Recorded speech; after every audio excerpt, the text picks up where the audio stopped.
ನೋಡಿ ಸ್ವಾಮಿ, ಮೆಟ್ರಿಕಿ ಗ್ರಾಮ ಪಂಚಾಯಿತಿ ಇರುವುದು ಹೀಗೆ. ವೀಕ್ಷಕರೇ, ಬಳ್ಳಾರಿ ಜಿಲ್ಲೆಯ ಸಂಡೂರು ತಾಲೂಕು ಮೆಟ್ರಿಕಿ ಗ್ರಾಮದಲ್ಲಿರುವ ಮೆಟ್ರಿಕಿ ಗ್ರಾಮ ಪಂಚಾಯಿತಿಯು ಸರಿಸುಮಾರು 30 ವರ್ಷಗಳ ಹಳೆಯ ಪಂಚಾಯಿತಿ ಇದ್ರೂ ಪರವಾಗಿಲ್ಲ. ಆದ್ರೆ ಇಲ್ಲಿ ಮೆಟ್ರಿಕಿಯ ಗ್ರಾಮ ಪಂಚಾಯಿತಿ ಇನ್ನು ಅಭಿವೃದ್ಧಿನೇ ಆಗಿಲ್ಲ. ಹಾಗಾದ್ರೆ ಇನ್ನೇನು ಗ್ರಾಮಗಳು ಅಭಿವೃದ್ಧಿ ಆಗುತ್ತವೆ?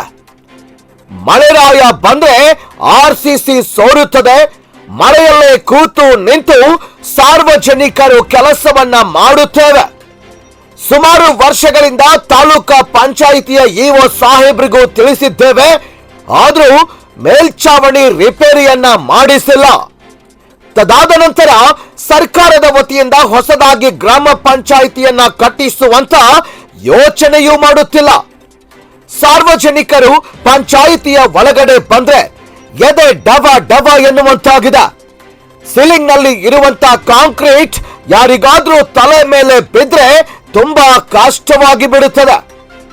ಮೆಟ್ರಿಕಿ ಗ್ರಾಮ ಪಂಚಾಯಿತಿಯ PDO ಮತ್ತು ಅಧ್ಯಕ್ಷರಾದ ಶ್ರೀ ವರಲಕ್ಷ್ಮಿ ಮತ್ತು ಉಪಾಧ್ಯಕ್ಷರಾದ ಶ್ರೀ ದುರ್ಗಮ್ಮ ಮತ್ತು ಪಂಚಾಯಿತಿಯ SD ಅಧಿಕಾರಿ ಮತ್ತು ಪಂಚಾಯಿತಿಯ ಸಿಬ್ಬಂದಿ ವರ್ಗದವರಿಗೂ ಇಲ್ಲಿ ಕುಳಿತು ಕೆಲಸ ಮಾಡೋದಕ್ಕೆ ಭಯದ ವಾತಾವರಣ ಇದೆ. ತುಂಬಾ ಭಯದಿಂದ ಕೆಲಸ ಮಾಡುತ್ತೇವೆ ಅಂತ ಅವರು ತಮ್ಮ ಕಷ್ಟಗಳನ್ನು ಹಂಚಿಕೊಂಡ್ರು.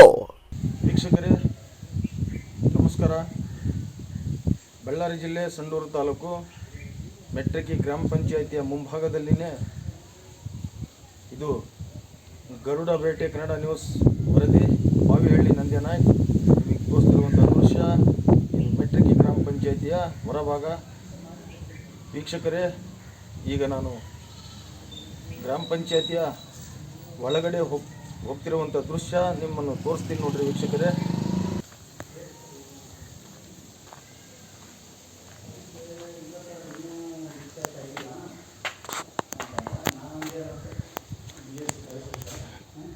ಇದು ಮೆಟ್ರಿಕಿ ಗ್ರಾಮ ಪಂಚಾಯಿತಿ ಕೊಠಡಿ.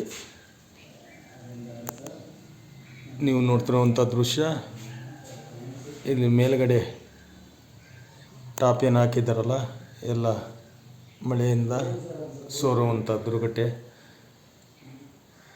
ಮಳೆ ಬಂದರೂ ಮೇಲೆ ಸಹ ಎಲ್ಲ ಕಾಂಕ್ರೀಟ್ ಉದುರುವಂಥ ಸ್ಥಿತಿ ಇದೆ, ಉದುರಿದ್ದಾವೆ.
ಸರ್ ನಮಸ್ಕಾರ.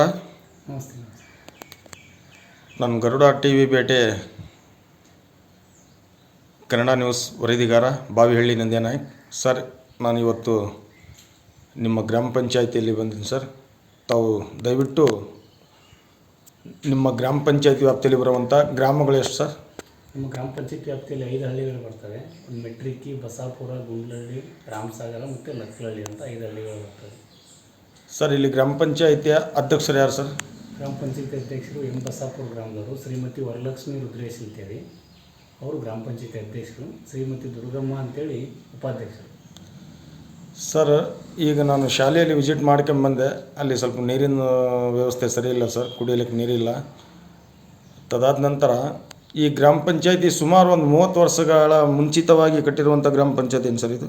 ಹೌದು, ಸುಮಾರು ಒಂದು 30 ವರ್ಷ, 25ರಿಂದ 30 ವರ್ಷ ಆಗಿರ್ಬೋದು ಗ್ರಾಮ ಪಂಚಾಯತಿ.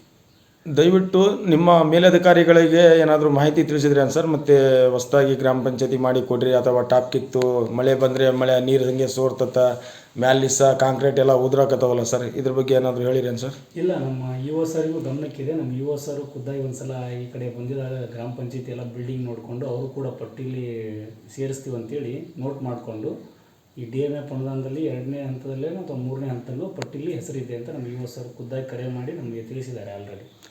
ಅದಾದ ನಂತರ ಇಲ್ಲಿ ಸಾರ್ವಜನಿಕರು ಯಾರಾದರೂ ಬಂದು ಮಾಹಿತಿ ಏನಾದರೂ ಪಡ್ಕೊಂಡ್ರೆ ಅಥವಾ ಕುಂತು ಏನಾದರೂ ಆಚಾರ ವಿಚಾರಗಳು ಏನಾದರೂ ತೊಗೊಂಡ್ರೆ ಮ್ಯಾಲಿಸ ಕಾಂಕ್ರೀಟ್ ಏನಾದರೂ ಬಿತ್ತು ತಲೆ ಮೇಲೆ, ಅವರೇನು ಕ್ಯಾಪ್ಗಳು ಹಾಕ್ಕೊಂಬರಲ್ಲ, ಹೆಲ್ಮೆಟ್ ಹಾಕ್ಕೊಂಬರಲ್ಲ, ಪಂಚಾಯತಿ ಅಂದಮೇಲೆ ನಾರ್ಮಲ್ ಆಗಿ ಬಂದು ಕೂತ್ಕೊತಾವ. ಹಾಗಾಗಿ ಮ್ಯಾಲಿಸ ಕಾಂಕ್ರೀಟ್ ಬಿತ್ತು ಏನಾದರೂ ಅನಾಹುತ ಆಯ್ತಂದರೆ ಅದಕ್ಕೆ ಹೊಣೆಗಾರ ಯಾರು ಸರ್? ಏನಿಲ್ಲ, ಈ ಬಿಲ್ಡಿಂಗ್ ಆಲ್ರೆಡಿ ಆ ಥರ ಈಗ ಈ ಥರ ಚಕ್ಕೆ ಇದ್ದಿರೋನೆಲ್ಲ ನಾವು ಏನು ಮಾಡ್ತೀವಿ, ದಿನ ಬೆಳಿಗ್ಗೆ ನಮ್ಮ ಗ್ರಾಮ ಪಂಚಾಯತಿ ಜವಾನರ ಕಡೆಯಿಂದ ಈ ರೀತಿ ಮುಂದಾಲೋಚನೆ ಮಾಡಿ ಅದನ್ನು ತೆಗೆಸ್ತಾ ಇದ್ದೀವಿ ಹೊಸ ಬಿಲ್ಡಿಂಗ್ ಆಗೋವರೆಗೂ ಅಂತೇಳಿ. ಅದಕ್ಕಾಗಿಯೂ ಮತ್ತು ನಮ್ಮ ಮಾನ್ಯ ಕಾರ್ಯನಿರ್ವಾಹಕ ಅಧಿಕಾರಿಗಳು ಕೂಡ ನಮ್ಮ ಗ್ರಾಮ ಪಂಚಾಯತಿಗೆಲ್ಲ ಅಧ್ಯಕ್ಷರು, ಉಪಾಧ್ಯಕ್ಷರು, ಸದಸ್ಯರೆಲ್ಲ ಒಂದ್ಸಲ ಮಾತಾಡಿ